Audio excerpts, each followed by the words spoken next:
ঘড়িতে তখন সন্ধে 7টা বেজে 40 মিনিট। প্রচুর ট্রাফিক কাটিয়ে শালিমার স্টেশনে পৌঁছালাম। মনে তখন এক অদ্ভুত উত্তেজনা, কখন ট্রেনে উঠব, ট্রেন ছাড়বে। কারণ রাতে ট্রেন জার্নির অনুভূতিটাই আলাদা। এই প্রথমবার শালিমার স্টেশন থেকে কোথাও যাচ্ছি।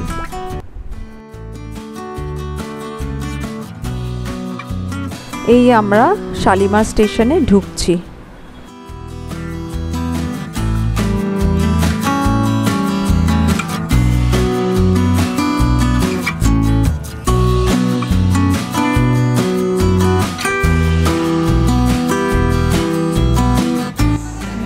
আমাদের জগন্নাথ এক্সপ্রেস এই পেছনে দাঁড়িয়ে আছে।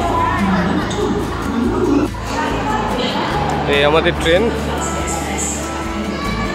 সামনে যাচ্ছে সবাই আমাদের। মামা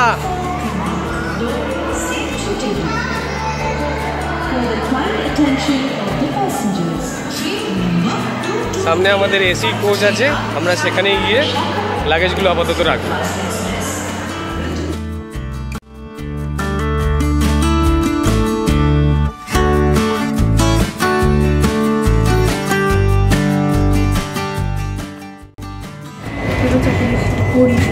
শালিমার এক্সপ্রেসের ভিতরটা দেখতে পাচ্ছ। আমরা আছি হচ্ছে D12, 11 আর 12 হচ্ছে আমরা আছি, ঠিক আছে। এরপরে পরপর হচ্ছে কূপ রয়েছে, আমাদেরটা কূপ পেয়েছি, পাশে আমাদের যারা আছে তারাও কূপে আছে, তার পাশে দুটো কেবিন আছে। এই যে কূপের দরজা খুললাম। কূপে সবসময় দেখবে কূপে হচ্ছে এই যে সাইড দিয়ে সিঁড়ি, উপরে বার্থে ওঠার জন্য। কূপে হচ্ছে দুটো বার্থ থাকে, উপরে একটা আর এই যে নিচে একটা দেখ। আর বার্থের যে বেডগুলো ভালোই চওড়া, মানে দুজন পাশাপাশি একটা বাচ্চাকে নিয়ে আমরা খুব ভালোভাবে শুতে পারি। এই যে এখানে একটা ফ্যান রয়েছে, এই যে ফ্যান রয়েছে, লাইট রয়েছে, একটা রিডিং লাইটও রয়েছে, কিন্তু এটা জ্বলছে না। আমাদের পাশের কূপেও জ্বলছে না, এখানেও একটা রয়েছে।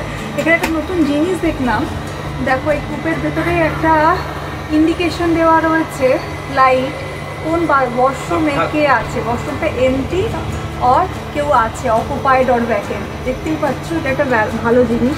এখানে একটা বেল রয়েছে, একটা সুইচ রয়েছে, সবই লাইটের সুইচ। এই যে দরজা, এই যে একটা দেখো এখানে একটা ওয়ার্ড্রপ টাইপের রয়েছে, আমি খুলে দেখাই। এই যে ওয়ার্ড্রপ, যদি চাও কেউ নিজের ছোটোখাটো জিনিস এখানে রাখতে পারো। হ্যাঁ, এদিকে একটা র্যাক মতন রয়েছে, এদিকে একটা মিরর রয়েছে, এখানে একটা স্ট্যান্ড রয়েছে, মানে এই যেখানে রাখা যায় সব কিছু। আবার এই লাইট জ্বলবে, এটা নিশ্চয়ই হয়তো, হ্যাঁ ওপরেও একটা রয়েছে। এই দেখো, মানে এটা এক্ষুনি আমরা ডিসকভার করলাম, আমরা অনেকক্ষণ আগে এসেছি, এখনও বুঝতে পারছিলাম না। এদিকেও একটা লাইট রয়েছে, মানে বড় লাইট না জ্বললে কী হবে, ছোট লাইট জ্বালিয়ে তোমরা সবাই এনজয় করতে পারবে। মোটামুটি এটা শালিমার, পুরী শালিমার এক্সপ্রেস। খুব একটা খারাপও নয়, আবার খুব একটা পরিষ্কার পরিচ্ছন্ন, কিন্তু বেড, তোমার যে বেডশিট দিয়ে গেল, ট্রেন যাত্রা শুরু হওয়ার আগে বেডশিট দিয়ে গেল, টাওয়েল দিয়ে গেল, বেশ পরিষ্কার পরিচ্ছন্ন দেখতে পাচ্ছ। মানে একটা কাপল বাচ্চা, আমার বাচ্চা যেমন 9 বছর বয়স, আমরা খুব ভালোভাবেই এই বেডটায় শুতে পারবো। এদিকে কিছু হ্যাঙ্গার রয়েছে, তোমরা ব্যাগ এরকমভাবে হ্যাং করতে পারো। এই যে নখ রয়েছে, তোমরা বন্ধ করতে পারো।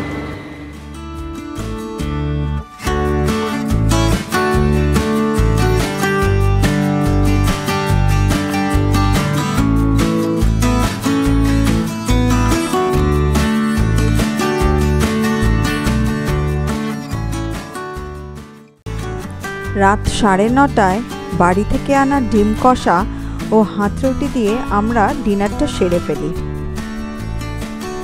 বেশ ভালোই লেগেছে চলন্ত ট্রেনে ডিনার করতে। ডিনার সেরে রাতের জার্নিটা এনজয় করতে করতে আমরা ঘুমিয়ে পড়ি।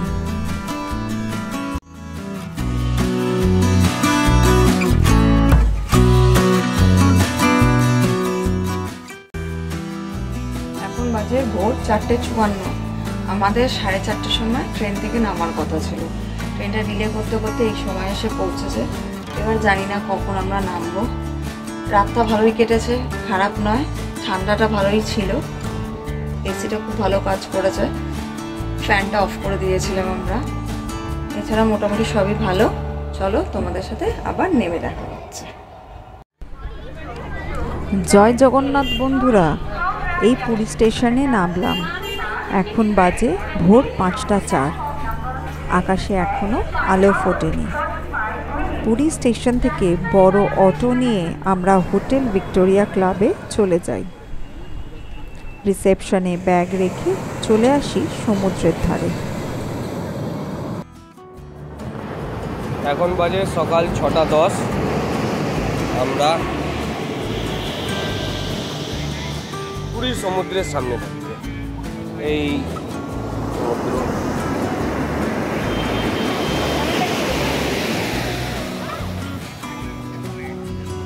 আর এই হচ্ছে পেছনে আমাদের হোটেল ভিক্টোরিয়া ক্লাব, ঠিক আমাদের পেছনে। এখন একটু এই সমুদ্রের হাওয়া একটু উপভোগ করে তারপর আমরা আবার হোটেলে যাবো। হোটেলে যদিও বা রুম পাইনি, রুম পেতে পেতে আমাদের বেজে যাবে 8:30 9টা। তারপরে আবার ভিডিও করব। চটপট স্নান করে ফ্রেশ হয়ে ওই দিনই আমরা চলে যাই জগন্নাথ মন্দিরে পুজো দিতে।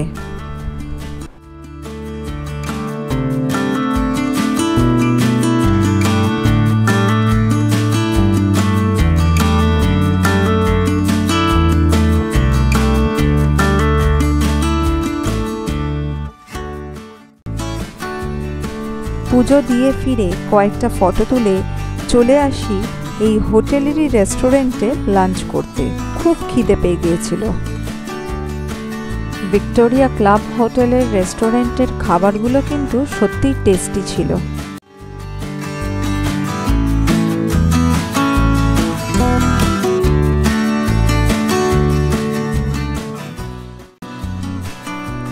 তারপর দুপুরে রেস্ট নিয়ে রেডি হয়ে সন্ধেবেলা বেরিয়ে পড়ি পুরী বিচ মার্কেট ঘুরতে।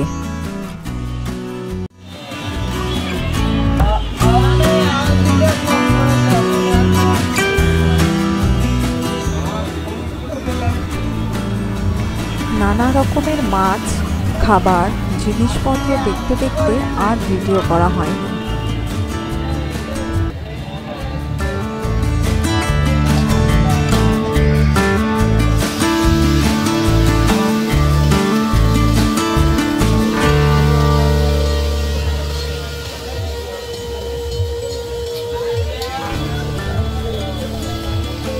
তারপর প্রচুর কেনাকাটা করে হোটেলে ফিরে আসি।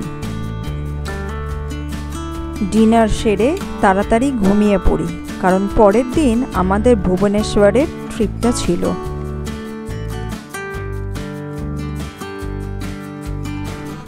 চলো তাহলে দেখা হচ্ছে পরের পার্টে with a wonderful whole day Bhubaneswar trip. ভিডিওটা ভালো লাগলে প্লিজ একটা লাইক ও সাবস্ক্রাইব করো বন্ধুরা।